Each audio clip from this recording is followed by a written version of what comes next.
बेटी की इच्छा। प्रशांत अपने घर का इकलौता बेटा था। उसके माँ पापा उसे बहुत प्यार करते, लेकिन माँ को लगता था कि बेटा कहीं बिगड़ ना जाए, इसलिए। देख प्रशांत, मैं तेरी पढ़ाई छुड़वाकर नौकरी में लगवा रही हूँ। ना तू पढ़ाई कर रहा है ना कोई काम। कल को बिगड़ गया तो लोग तो माँ को ही दोष देंगे ना। कैसी बात कर रही हो माँ?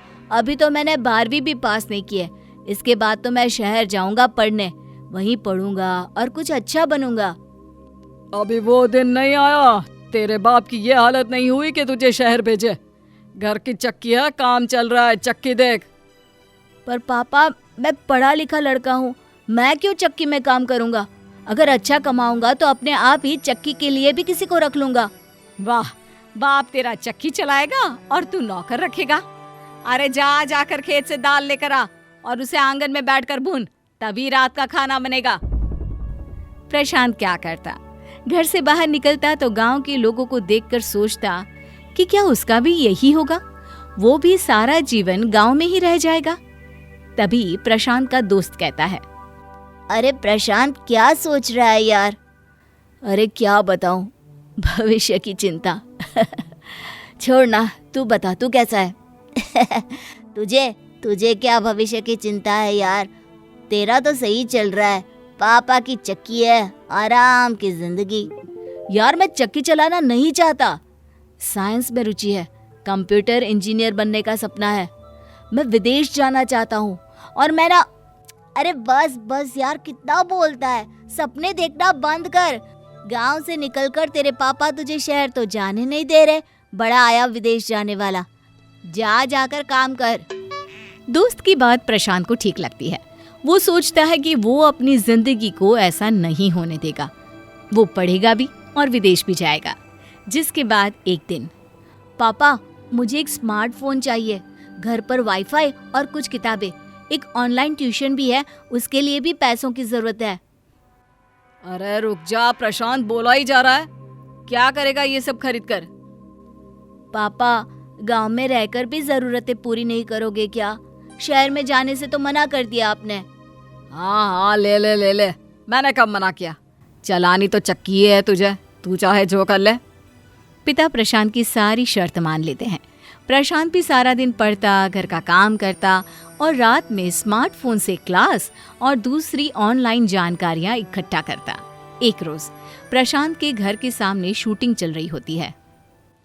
अरे सुना है शहर से फिल्म की टीम आई है शूट के लिए, चलिए ना चल कर देखते हैं। अरे मैं कहाँ जाऊंगा, प्रशांत के साथ चली जा। प्रशांत, फिल्म की टीम आई है शहर से, चल ना देखने चले। माँ पढ़ना है, कल चलेंगे। लेकिन माँ की जिद के आगे प्रशांत की नहीं चलती। वो माँ को फिल्म की शूटिंग दिखाने ले जाता है और वहां जाकर, पता नहीं किसने इतना पिछड़ा गांव पसंद किया है और अब ये कंप्यूटर भी खराब हो गया। सर मैं बाजार से पता करके आता हूँ, कोई दुकान हो तो। पागल है, इस भीड़ में लोगों को कंप्यूटर क्या होता है ये भी नहीं पता होगा। तभी प्रशांत बोल पड़ता है, ऐसा भी क्या है, किसे नहीं पता कंप्यूटर? सभी को पता है। और हाँ लाइए, इसे तो मैं ही ठीक कर देता हूँ। प्रशांत कंप्यूटर ठीक कर देता है और डायरेक्टर को देता है। शायद आपको इंटरनेट की ताकत का पता नहीं। अरे आज देश विदेश की जो भी नई तकनीक है सब यहाँ मिलती है।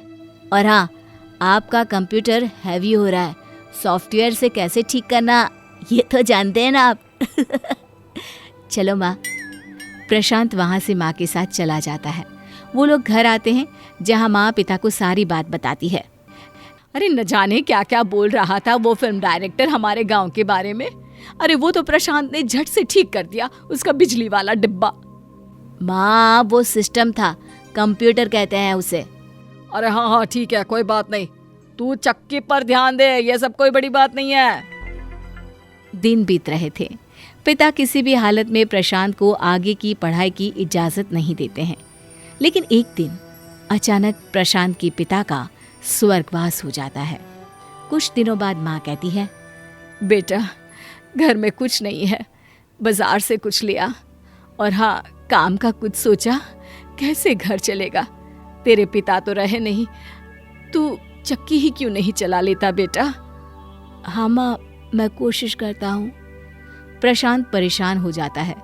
वो चक्की में जाता है, मशीन देखता है, लेकिन उसे हैंडल कैसे करे ये समझ में नहीं आता। ये चक्की कैसे चलेगी? मैं ये काम कभी नहीं कर सकता। काश पापा मान गए होते और मुझे पढ़ा लिखा दिया होता। प्रशांत उदास होकर बैठा होता है कि वही फिल्म का डायरेक्टर वहां आता है। प्रशांत, कैसे हो? पहचाना मुझे? हाँ, पहचान लिया। आप यहाँ? वो क्या है ना, तुम्हारा टैलेंट देखकर मैं हैरान था कि बिना किसी पढ़ाई के तुम इतना सब जानते हो। अगर तुम्हें थोड़ा सा गाइड किया जाए तो तुम कहां से कहां तक जा सकते हो। सर, यही बात तो मैं भी कहा करता था पापा से। जीते जी मुझे कुछ पढ़ा लिखा देते तो मैं विदेश जाने का अपना सपना पूरा कर लेता, लेकिन अब कहाँ। तो तुम विदेश जाना चाहते हो? मेरे साथ क्यों नहीं जुड़ जाते? जी मतलब कैसे आपसे जुड़ूं मैं? मेरा इंस्टीट्यूट चलता है, तुम चाहो तो मैं तुम्हें फ्री एजुकेशन दे सकता हूँ। रहना, खाना और पढ़ाई सब मेरे खर्चे पर। सर, सुनने में तो अच्छा लग रहा है, लेकिन आप मेरे लिए ऐसा क्यों करेंगे? क्योंकि हम ऐसे बच्चों को ढूंढते हैं जो टैलेंटेड हो। उन्हें पढ़ाकर हम उन लोगों से कॉन्ट्रैक्ट साइन करवाते हैं कि जब उनकी पढ़ाई पूरी हो जाएगी तो वो हम लोगों के लिए काम करेंगे, जिसके लिए हम उन्हें सैलरी भी देते हैं। मुझे तो लग रहा है कि मैं सपना देख रहा हूँ। मुझे मंजूर है सर। प्रशांत ने अभी अपनी बात पूरी ही की थी कि पीछे से माँ बोल पड़ती है। हाँ, जा, बम्बई जा, अमेरिका जा, जहाँ मर्जी है जा। अरे माँ क्या खाएगी, कैसे रहेगी, इसकी चिंता करने की बिल्कुल जरूरत नहीं है। लेकिन कान खोल कर सुन ले, कल को मैं मर गई ना तो कम से कम चिता जलाने के लिए आ जाना। माँ की बात सुनकर प्रशांत का चेहरा उतर जाता है। तब डायरेक्टर बोल पड़ता है, अच्छा एक बात बताइए, कितने पैसों की जरूरत होती है आपको घर चलाने के लिए? कम से कम 10,000 की। मैं 20,000 दूंगा आपको 2 साल तक। फिर तो जाने देंगे ना प्रशांत को? हाँ हाँ हाँ, ले जाओ, बस पैसा वक्त से देना और मेरे बेटे का ख्याल रखना। प्रशांत गांव के आसपास के लोगों से सलाह कर माँ का ख्याल रखने को बोलकर शहर चला जाता है। वो साल में 2 से 3 बार अपनी माँ से मिलने आता, और जब भी आता गांव का पंच कहता, आरा भाई लड़का हो तो प्रशांत जैसा, पता नहीं कैसी चक्की चलाई, न काम करता है न धाम, माँ को तो माला माल कर दिया। वो भी तब जब कमाई नहीं पढ़ाई कर रहा है। सोचो, कमाई करेगा तो क्या करेगा। काश हमारा बेटा भी ऐसा होता। प्रशांत पढ़ लिख कर बड़ा आदमी बनता है और माँ को लेकर एक दिन विदेश उठ जाता है।